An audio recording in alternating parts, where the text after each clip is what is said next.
देखिए, समाजवादियों का पोस्टर लगा, समाजवादियों की झंडी लगी, ये गाड़ियों का काफिला देखिए, सब नरेश उत्तम पटेल को सुनने के लिए आए हैं।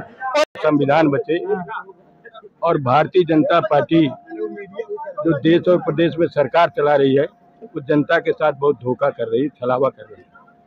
सांप्रदायिकता को हटाएंगे और इस देश के सामंतवाद को किसी भी कीमत पर बर्दाश्त नहीं करेंगे और इस देश के अंदर हम पूंजीवादी व्यवस्था को नकारने का काम करेंगे।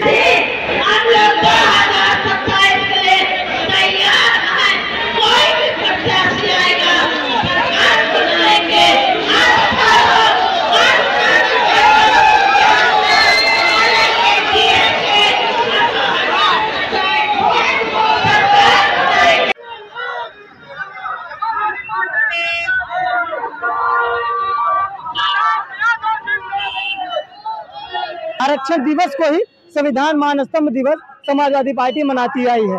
ऐसे में इस वक्त मैं फूलपुर विधानसभा क्षेत्र के बाबूगंज चौराहे पर हूं और आज की संविधान महास्तंभ कार्यक्रम में फतेहपुर से सांसद नरेश उत्तम पटेल सम्मिलित होने के लिए हैं। ये काफिला देखिए, समाजवादियों का पोस्टर लगा, समाजवादियों की झंडी लगी, ये गाड़ियों का काफिला देखिए, सब नरेश उत्तम पटेल को सुनने के लिए आए हैं। और आज ही से 2027 के चुनाव का उद्घोष कर दिया गया है। 2027 के लिए जो तैयारियां हैं वो लगातार कर दी गई है। ये जस्ट मेरे बगल में कार्यक्रम चल रहा है। कार्यक्रम के अंदर ठस भीड़ लगी हुई है, बस जिसको ही देखिए लाल टोपी वालों की भीड़ यहाँ पर मौजूद है। आप गाड़ियों से अंदाजा लगाइए, टोयोटा, फॉर्च्यूनर, बोलेरो, स्कॉर्पियो को किस कंपनी की गाड़ी यहाँ पर नहीं मिलेगी। और समाजवादियों में जोश और उत्साह की बिल्कुल भी कमी नहीं है। 2027 का चुनाव नेक टू नेक फाइट वाला माना जा रहा है। अब देखना यह होगा कि यही जोश और उत्साह आने वाले समय में बरकरार रहेगा। चलिए ये आपको लेके चलेंगे अंदर और दिखाएंगे कि क्या नरेश उत्तम पटेल का वक्तव्य रहा और अन्य नेताओं ने क्या कहा। आप आज यहाँ पे मुख्य अतिथि के रूप में आए हैं, क्या यही से 2027 का उद्घोष माना जाए समाजवादी पार्टी के लिए? 27 के चुनाव की तैयारी समाजवादी पार्टी के लिए उद्घोष है कि भारत का संविधान बचे और भारतीय जनता पार्टी जो देश और प्रदेश में सरकार चला रही है वो जनता के साथ बहुत धोखा कर रही है, छलावा कर रही है, वादा खिलाफी कर रही है। इस देश में प्रदेश में बेरोजगारी बढ़ रही है, महंगाई बढ़ रही है और सामाजिक विषमता बढ़ रही है, आर्थिक विषमता बढ़ रही है। ये सब दूर होना चाहिए, यही समाजवादी पार्टी है और समाजवादी पार्टी संविधान के अनुरूप देश में काम चाहती है। सर, जहाँ है आप यहीं से 2 किलोमीटर की दूर पर कोल्हापुर में अंबेडकर जी की मूर्ति तोड़ी गई है। यही तो है भारतीय जनता पार्टी कि भारतीय जनता पार्टी नफरत की राजनीति करती है और भारतीय जनता पार्टी का जनता के साथ जो भरोसा है वो बहुत कमजोर हो गया है। इसीलिए उत्तर प्रदेश में समाजवादी पार्टी 37 सीटें जीत के गई। स्कूल मर्जर पर क्या कहेंगे? स्कूल मर्जर पर अभी लोकसभा में हम सारे सांसद भारत के संविधान के अनुरूप यहाँ मर्जर जो नहीं होना चाहिए, सारे स्कूल रहने चाहिए। विपक्ष सड़क पर क्यों नहीं कर रहा है? विपक्ष पूरी तरीके से सड़क से लेकर सदन तक है। अभी सदन चल रहा है, सदन में होगा। ये तो समाजवादी पार्टी के फतेहपुर से सांप्रदायिकता को हटाएंगे और इस देश के सामंतवाद को किसी भी कीमत पर बर्दाश्त नहीं करेंगे और इस देश के अंदर हम पूंजीवादी व्यवस्था को नकारने का काम करेंगे।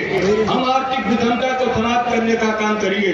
आज हमारे देश में चाहे किसान हो, चाहे मजदूर हो, चाहे छात्र हो, नौजवान हो या किसी भी वर्ग का आदमी हो, हर वर्ग का आदमी परेशान है कि भारतीय जनता पार्टी ने 2014 के पहले जो कहा वो नहीं किया है और भारतीय जनता पार्टी झूठ बोलने का काम करती है। मैं अभी 5 दिन से भारत की लोकसभा में था और हमारे नेता माननीय अखिलेश यादव जी ने पहले दिन 30 तारीख को कहा कि हम पुलवामा में चर्चा चाहते हैं।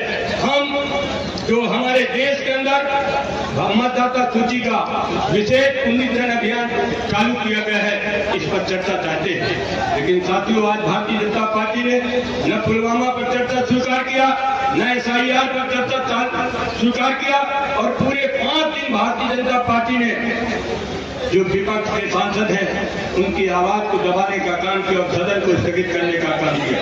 लगातार सदन को स्थगित करना, देश में पक्ष और विपक्ष होता है और पक्ष और विपक्ष के बीच में संवाद होता है, यही लोकतंत्र है। लेकिन लोकतंत्र को किस तरीके से कमजोर किया जाए, भारतीय जनता पार्टी वो काम कर रही है। आज देश में पूंजीवादी ताकतें इस देश के अंदर लोकतंत्र को